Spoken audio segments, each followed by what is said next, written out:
Hello there, dear friends, and welcome once again to the Relaxed Fantasy Review. Today, we're going to be continuing our series on NPCs, player allies that DMs can put into games that make players very excited to see them. These are we're getting to the level where these creatures can surpass level 1, 2, 3 characters in the lowest levels of play, because now we're talking about creatures that are CR-1. It is generally considered that a CR rating of a creature is equal to roughly the level that a party would have to be in order to beat it, meaning that a CR-1 creature is roughly as strong as a full party, roughly 4, level 1 adventurers. Now, that doesn't mean it's literally 4 times stronger, action economy matters, but it's definitely stronger than a single level 1 character would be under most circumstances. And if you can ally with these in the low to mid tier of the game, so if you're like level 3, 4, 5, that sort of level, these would make incredibly valuable allies to find. And since all of these are either good or neutral creatures, they're not always going to be enemies. So keep your eyes open for this list of my top 5 CR1 NPCs. But before we start, I'd like to let you know that Relaxed Fantasy Review has memberships. For just $1 a month, you can support me and what I do here on YouTube. You click the little join button below the video, and you get a little badge next to your name in the comment, letting everybody know that you're a supporter and earning you my undying gratitude. Thank you so much for watching my channel and supporting me here on YouTube. So, the first one on my list we're going to talk about is the Fairy Dragon. Fairy dragons are just tiny little dragons that exist from the Fey realm, and they come in a myriad of colors. They can either be CR1 or 2. We might see a CR2 one a little bit later on in the series, but for now we're going to stick with CR1. The strongest CR1 fairy dragon is the yellow one. The yellow fairy dragon is found in the monster manual. It has an AC of 15, 14 hit points, and a 60-foot fly speed, so it's quite fast. It has limited telepathy, allowing it to communicate with things telepathically. It has magic resistance, giving it advantage on saving throws against magic effects. And it has superior invisibility, meaning that it can turn invisible anytime it wants to, and as long as it remains concentrating on that invisibility, it remains that way. So you've got a flying, magical-resistant, telepathic, invisible creature. Oh, and it can cast spells, too. It's got a few options that it can cast once per day. The standout options are Color Spray, Minor Illusion, and Mirror Image. All pretty potent things that can help in combat and outside. As far as damage goes, it doesn't hit very hard. It's got a bite attack that has a +7 to hit, but only does 1 damage, so it's not going to be doing a lot of damage, per se. Its real power is its breath attack. Yes, it's a dragon, so it has a breath attack. The Euphoria breath. Breathes out this breath, and creatures make a wisdom save. If they fail it, they then have a limited...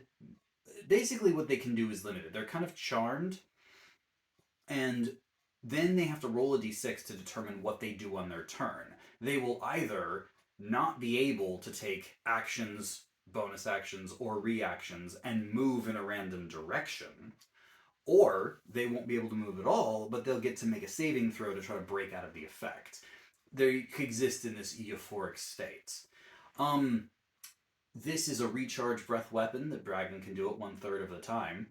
And all in all, that's a pretty powerful debuff to throw out on the battlefield. If your little yellow fairy dragon friend throws out his Euphoria breath before a combat and then just turns invisible and hides, you're set. You got yourself a fantastic setup on the field. So yeah, real good ally there. Next, we're going to move into the Guildmaster's Guide to Ravnica. And in there, we find a humanoid who's a friend, the Horncaller.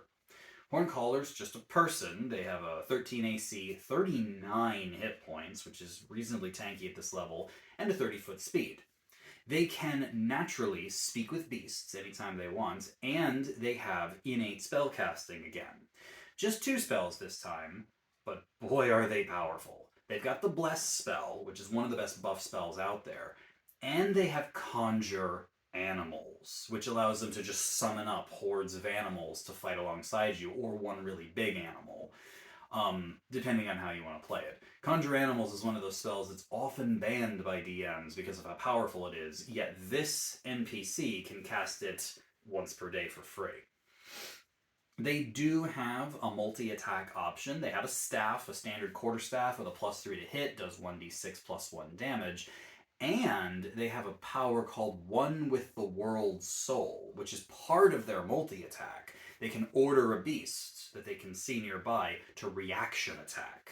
That's like a Battlemaster maneuver, and it's really powerful, especially if you have used Conjure Animals to summon a bunch of beasts. The Horncaller is a phenomenal summoner and works wonders when they get to use their Conjure Animal and their One with the World Soul power at the same time. It just puts so many attacks out there in the field and so many bodies to soak up damage that you're really not going to have to fight that hard with a Horncaller on your side, at least not until later in the game. So real powerful ally. But going a little bit deeper into nature spirits, let's talk about my third pick, the Dryad. Dryads are famous fey spirits that live in the forest. You can find them in the monster manual. They have a natural AC of 11, 22 hit points, and 30-foot speed, which doesn't sound that impressive. But they also have innate spellcasting, and when they cast Barkskin on themselves, they get an AC of 16 instead. They also can cast Pass Without Trace, Entangle, and Goodberry to assist the party. And they can even use the spell Shillelagh to power up their attacks. They can use a standard club attack, which will do a +2 if they haven't used Shillelagh, but a +6 to hit if they have.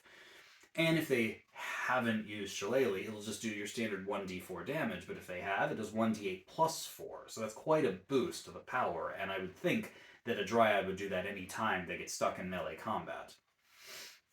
They also have a Fey Charm ability, where they can attempt to charm a creature that's beast or humanoid against a wisdom save, stopping them from attacking, as long as you don't hurt them, for up to 24 hours, which is really strong.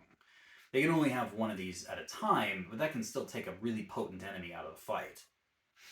Along with their innate spells, they have magic resistance, so again, advantage on saves against spells. They can speak with beasts and plants at will, and they have tree stride, where they can, every turn, just step into a tree and out of another one, giving them a pretty effective teleportation as long as there's trees around. So in the forest, a Dryad is invaluably powerful. And just any other time that they have like a club on them and they can cast their spell and use their charm power, they really embody the charm of the Fae and how deadly it can be.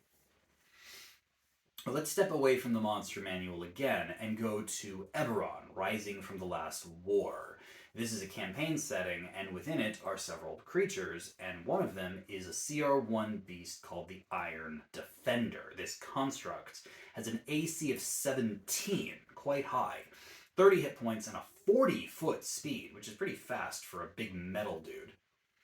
It has keen senses, advantage on all its perception checks, and a telepathic bond. Whoever it's defending, whoever it works for or is owned by, it can communicate with them telepathically basically anywhere in the world as long as they're on the same plane of existence. So that's really powerful. And it has a bite attack, interestingly. The bite attack has a +5 to hit, does 1d6 +3 damage, and if a creature's hit by it, they have to make a strength save, or they take extra damage and are grappled by the defender.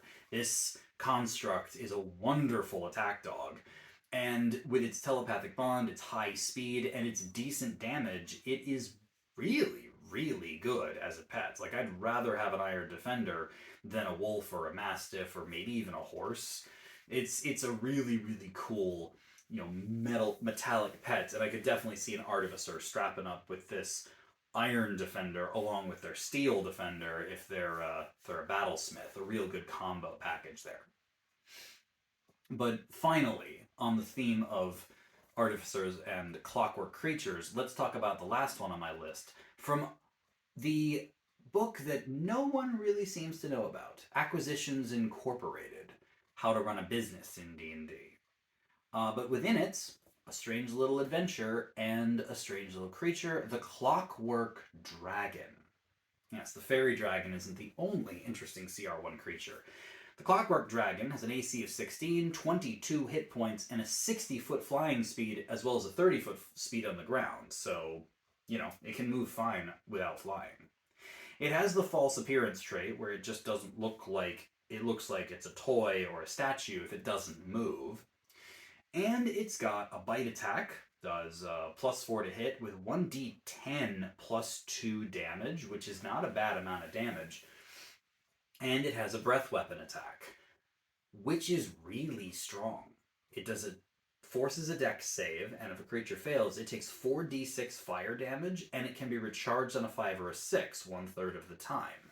So it's got a fair amount of speed, good AC, decent hit points, a breath weapon that it can use over and over, and a bite attack that hits reasonably hard.